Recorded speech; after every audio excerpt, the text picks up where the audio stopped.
You say some profound things. Like, wow. Yes, yes. Just you remember how profound I am. Yeah, no, I can't even keep it together. That's so good.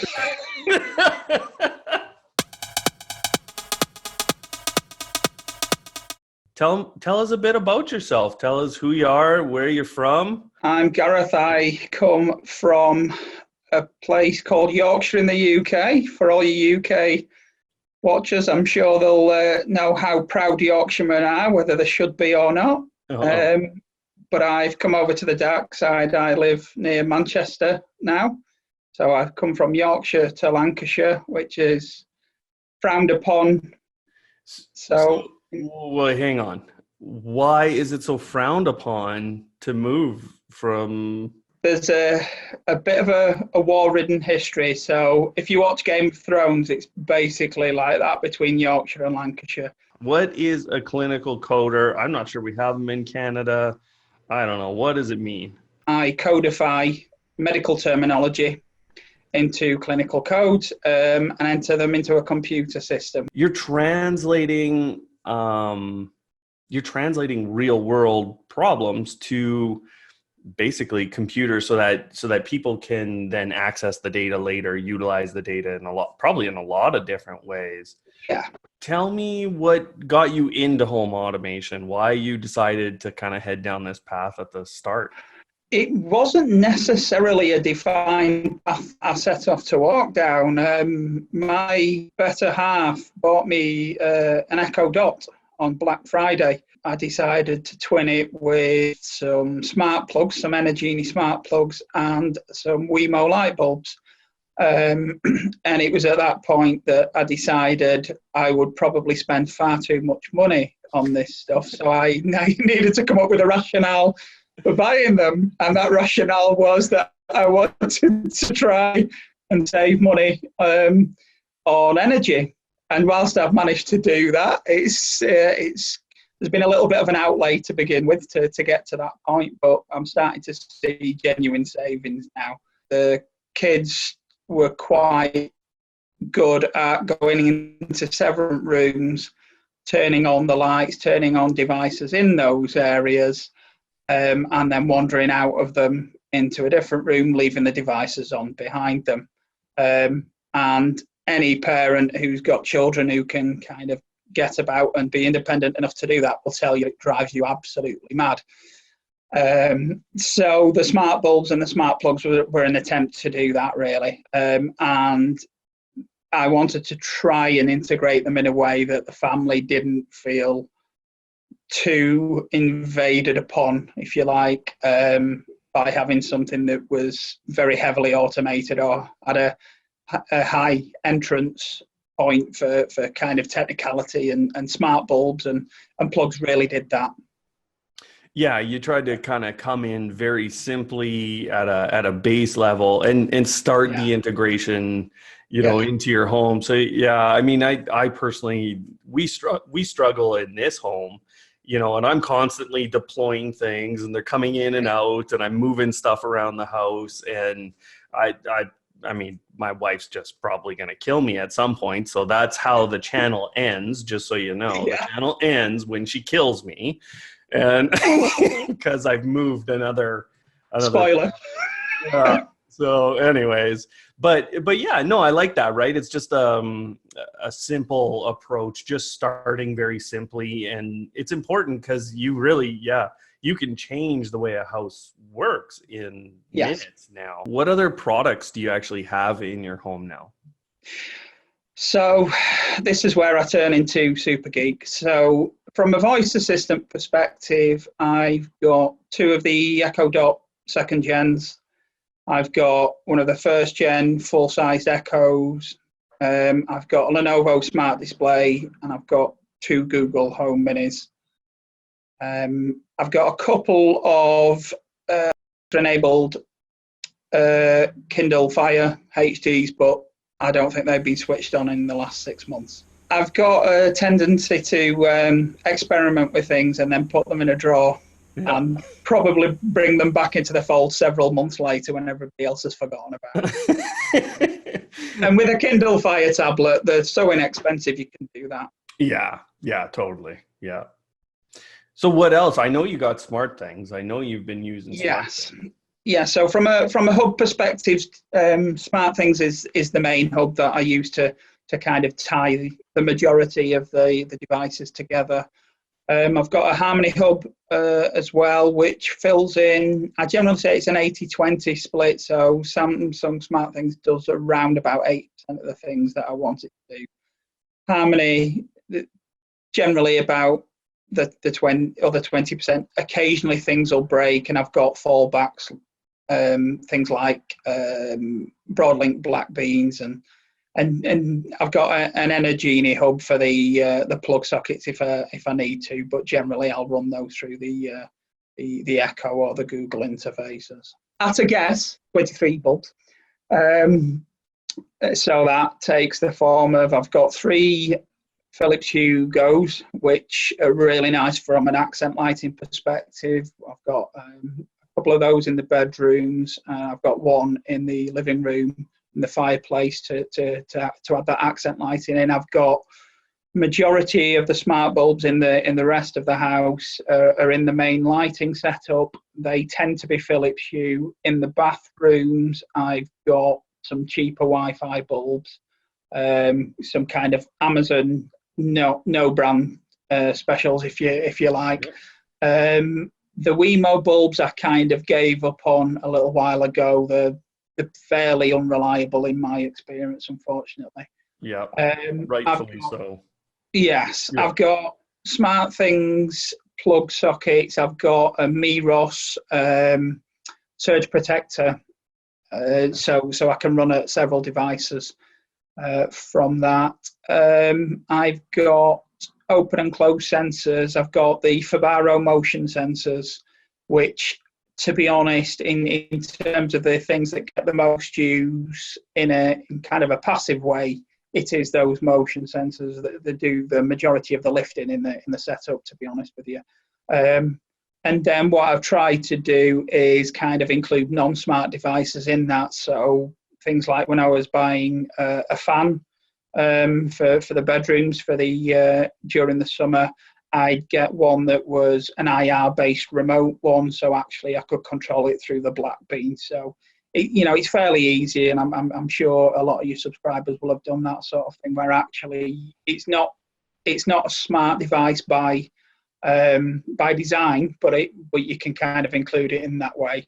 And then the pièce de résistance, the one that I've been made fun of for, is the fact I have an Alexa controlled aromatherapy diffuser. Because if you're gonna relax, you might as well do it by not having to move at all. Yeah, no, 100%. I agree with that. Yeah, I mean, if you're gonna go full, bathtub scene, you might as well get in the tub and not have to do any work. I like it. Yeah, you got some stuff. So that's one of the little Fabaro motion sensors sitting right behind you, is it not? That is indeed. That's the one that I keep waving at below the frame to try and bring the lights back on. Yes, That's great. The Sauron. Yeah, and are they must be are they Zigbee or Z-Wave? Actually, I think they are Z-Wave. They link in the smart things up natively, so that was the primary reason for them. The actual smart things motion sensor that I had has stopped working, unfortunately, whereas the Fabaro ones have been fairly stable for me, thankfully. What are you running for Wi-Fi? From a router perspective, I recently upgraded to a SkyQ hub. So actually, I'm just using the native SkyQ hub that you get when you do that upgrade. I have to say, however, despite the fact that it's advertised as being more stable and quicker than the older version, I'm having more problems with this one than I ever did with the old hub. So what struggles have you had? I mean, you talked about the Wemo bulbs, and I mean, yeah, the Wemo products, other than their newer stuff, they just don't stay connected. So they're not smart; they're broken. Yeah, yeah. Yeah. And it doesn't matter how smart anything is. If it doesn't work, it doesn't stay smart for long. No, I think in terms of struggles, I think part of them were my own struggles to begin with, because actually, if you've got a multitude of different hubs doing the lifting, you need to be quite disciplined with yourself in terms of naming things consistently. So any advice that I give to people is do your research before you get involved in an ecosystem. Keep as open as you possibly can, but just be disciplined with yourself when you're actually naming things in multiple different hubs, because it can become a real pain. And actually, one of the big problems that you have if you're trying to kind of drag your family kicking and screaming with you into the smart home world, they want to have a fairly simple set of terms that are consistent no matter which one of the voice assistants they're working through. So having them have to rethink it each time actually leads to them saying, you know what, it'd be quicker for me to walk over and press the light switch.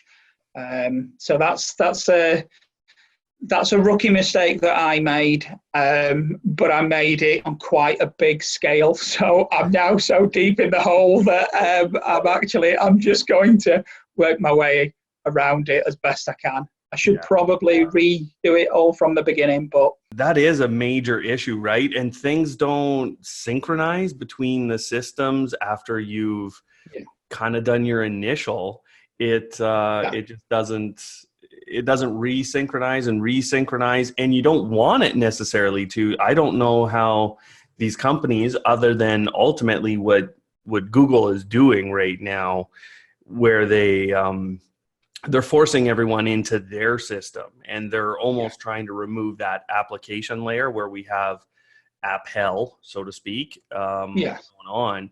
Until that happens, this is a problem, right? You don't know what you've named things, and you don't know what you named them in the last system, and they don't come across and get updated again. It's a real issue for people. With one of the things that I wanted to say about that, like, that's the only thing, again, I can get my family to use is turn on the lights, turn off the lights, turn on the plug, turn off the plug. They're not going to remember the names of all these devices. And that is some of the genius of what these voice assistants have started to do, where you're grouping it, or you know, with Amazon, you're grouping it, and with Google, if it's if it's in the same room, then it's just literally turn off the lights, turn on the lights. And yeah, I think that's where you actually get the adoption. I think everybody has the problem that you just said. I mean, what's been really successful for you from an implementation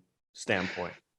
I think actually it's the most simple automation. So in terms of those motion sensors, you can actually put them there, and as long as you've built the automations in the first place, and SmartThings is getting better at allowing you to have multiple dependencies.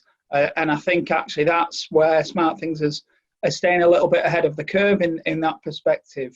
I think those things that are quite passive tend to be the best automations. And in terms of, from a use case perspective, they're the ones that get the most use. So the dining room that I'm sat in at the moment, that runs on the motion sensor that you can see in the background.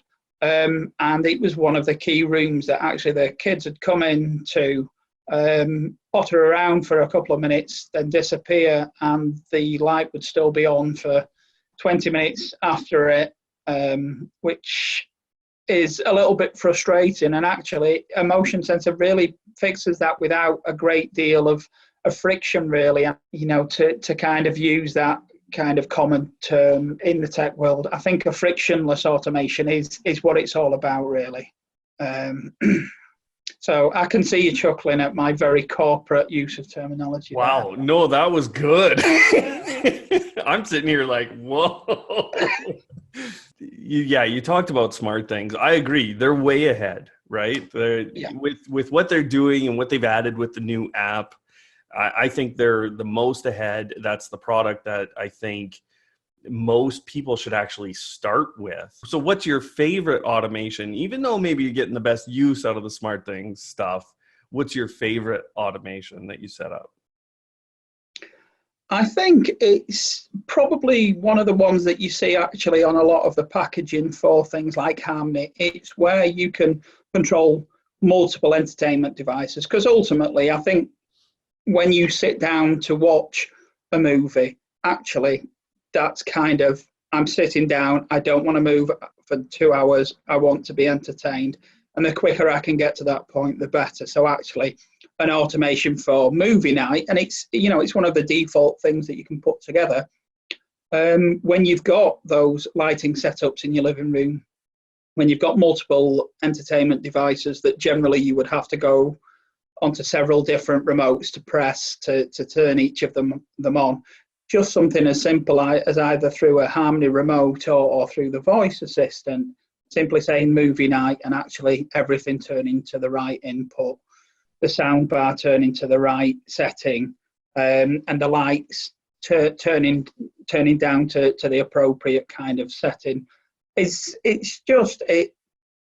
I think it's simultaneously the most impressive to anybody who doesn't know quite how easy it is to set up. So what's the next thing you want to do with automation? I think one of the things I would like to do is expand the number of smart displays I've got. I really, really like the Lenovo smart display. At the moment, it sits in the kitchen. Just today, my 10-year-old decided she wanted to bake a cake. And for all my many, many talents, Brian, baking is not one of them. So what I wanted to be able to kind of use for her is something that could tell her how to bake a lot better than I could, but in a simplistic manner. And I think a key use case for the smart displays, it's on all the advertising, is being able to bake and cook. Are you going to get to try the Nest Hub, Max? Because Google going to send you one? Oh no, Google doesn't talk to me. So Oh. No, Google's not going to help. I've got to buy one. And actually, like Eric that I told you about, and he came into the Patreon group there.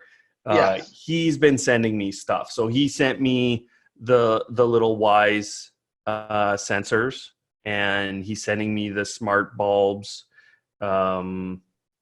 It's quite a costly venture. So you're not doing anything now with your next home automation. That's it. You're done. It's not necessarily a specific device. I think bringing kind of the car into an automated is kind of the next step for me. I think setting off from home shouldn't necessarily be the end of you being able to do things at home. Now, you can do it to a large degree with simply sticking your mobile phone on and using Google Assistant to use that. But again, and I'm going to use that word again, that's not terribly frictionless. If your phone is being used for other things, if you're taking a phone call, it's not, it's not as easy to then use a touch screen in your car to quickly turn something off, or to check if somebody's at home. When you were talking in the car there, the thing that I think is really driving a lot of this is you have a network-based system right now. You have, Google Home.